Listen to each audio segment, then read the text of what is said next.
Ya, Assalamualaikum warahmatullahi wabarakatuh. Pada kesempatan ini saya Martina Artiasa eh, dari Universitas Nusa Putra Sukabumi akan menyampaikan materi etika profesi sebagai bagian dari ketiga etika profesi dan profesionalisme. Nah, di sini pengertian dan nilai etika. Kata etika berasal dari dua kata Yunani yang hampir sama bunyinya, namun berbeda artinya. Pertama berasal dari kata etos yang berarti kebiasaan atau adat, sedangkan yang kedua dari kata etos yang artinya perasaan batin atau kecenderungan batin yang mendorong manusia dalam perilakunya. Menurut Kamus Besar Bahasa Indonesia, Departemen PDANK tahun 88, etika dijelaskan dengan membedakan tiga arti sebagai berikut.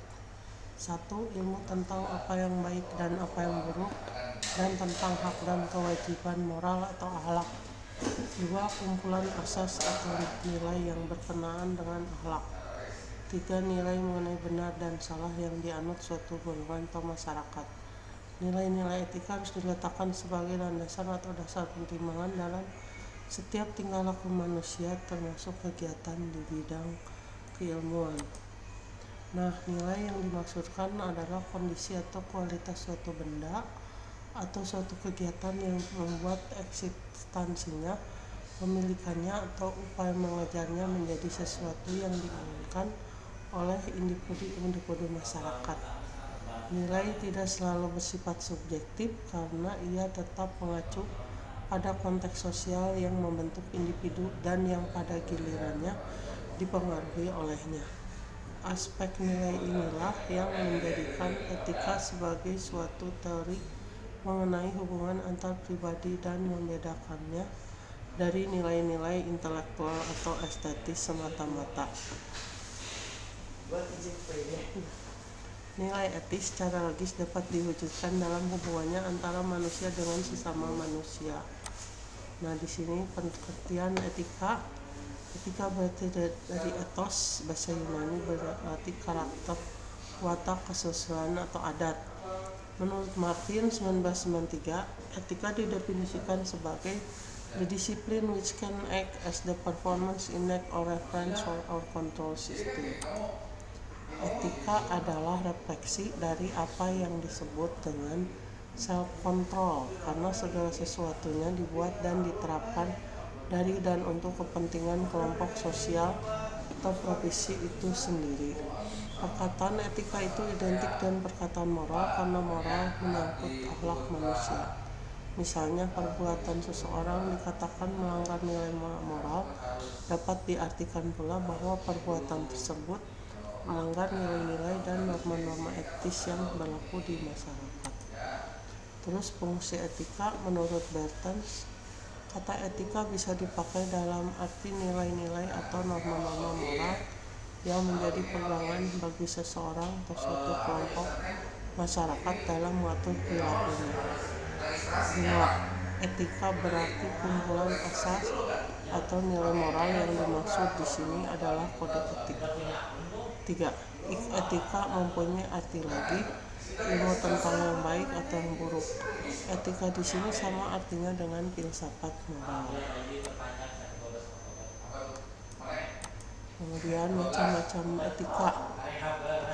Ada etika deskriptif, yaitu etika yang berusaha meneropong secara kritis dan rasional sikap dan perilaku manusia dan apa yang dikejar oleh manusia dalam hidup ini sebagai sesuatu yang bernilai. Etika deskriptif memberikan fakta sebagai dasar untuk mengambil keputusan tentang perilaku atau sikap yang mau diambil. Etika normatif yaitu etika yang mengajarkan berbagai sikap dan pola perilaku ideal yang seharusnya dimiliki oleh manusia dalam kehidupan sehari-hari.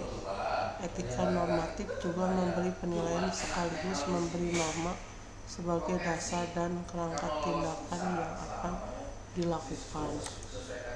Kemudian dilihat dari sisi ilmu pengetahuan, etika sama artinya dengan filsafat normal.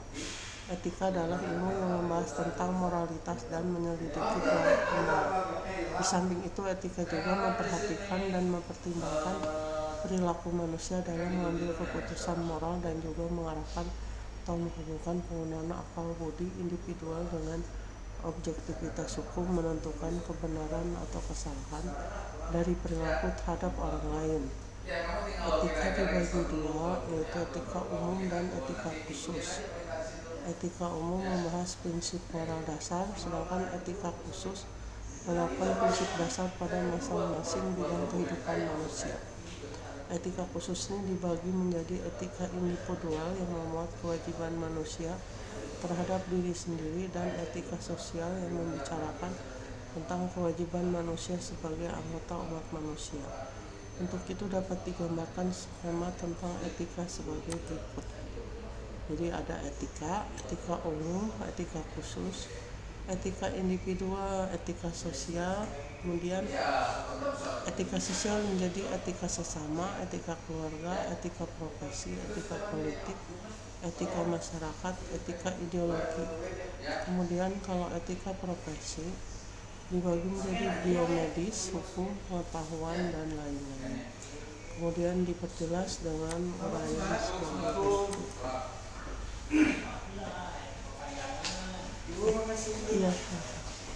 Etika secara umum dibagi menjadi dua.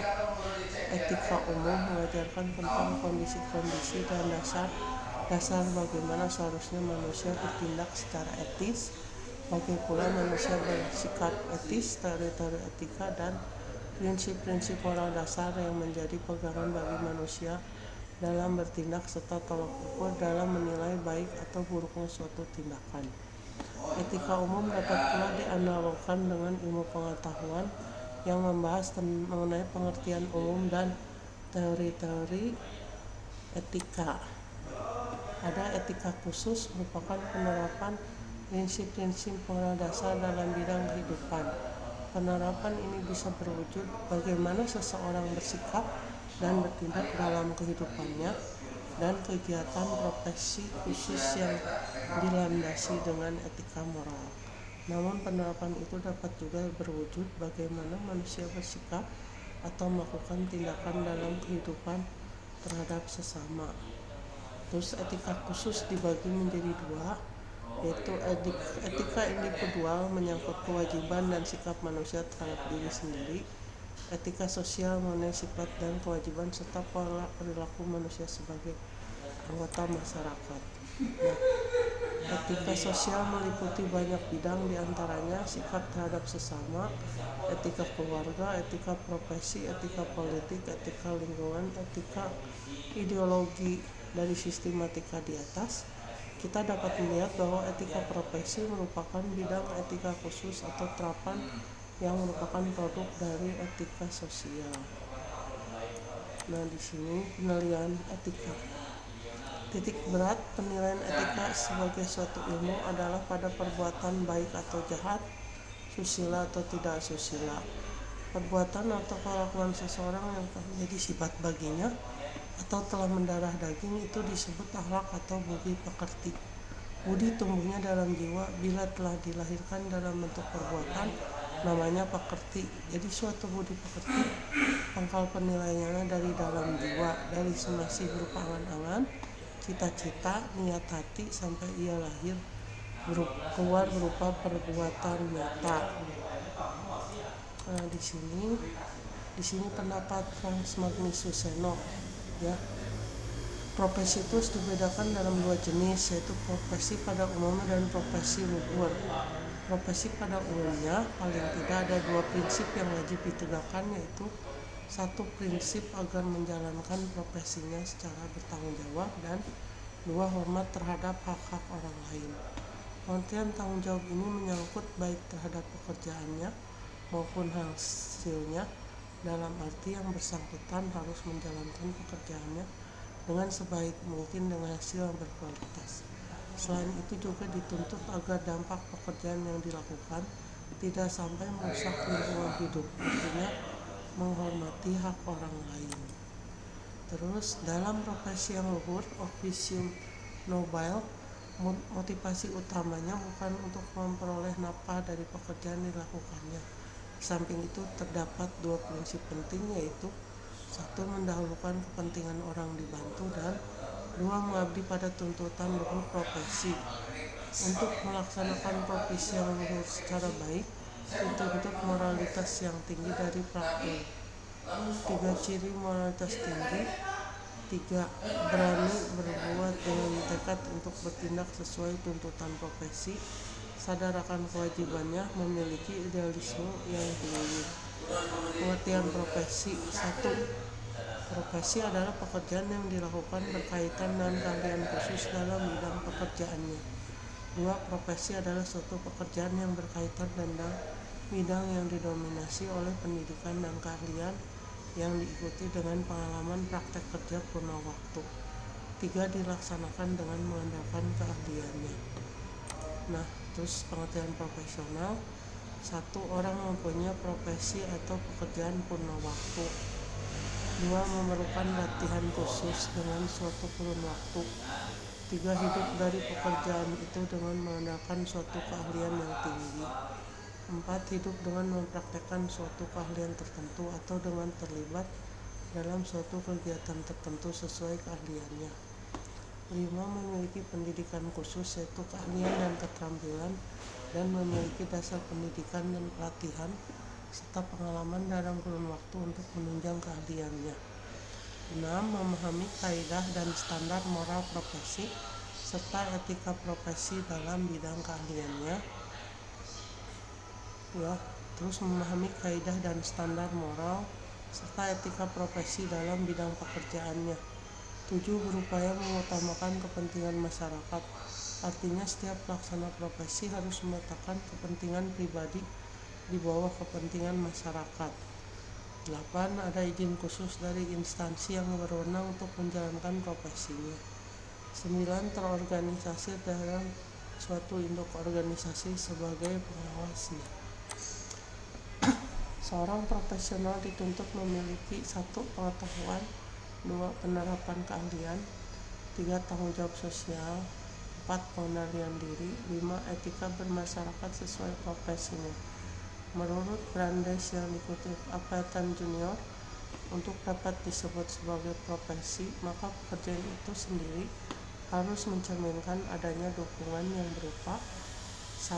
Ciri-ciri pengetahuan atau intelektual karakter, 2. Diabdikan untuk kepentingan orang lain, 3. Keberhasilan tersebut bukan didasarkan pada keuntungan finansial, 4. Didukung adanya organisasi profesi, dan organisasi profesi tersebut antara lain menentukan berbagai ketentuan yang merupakan kode etik serta pula bertanggung jawab dalam memajukan dan penyebaran profesi yang bersangkutan. 5. Ditentukan dengan adanya standar kualifikasi profesi. Baik, terima kasih. Itu aja yang bisa saya sampaikan. Assalamualaikum warahmatullahi wabarakatuh.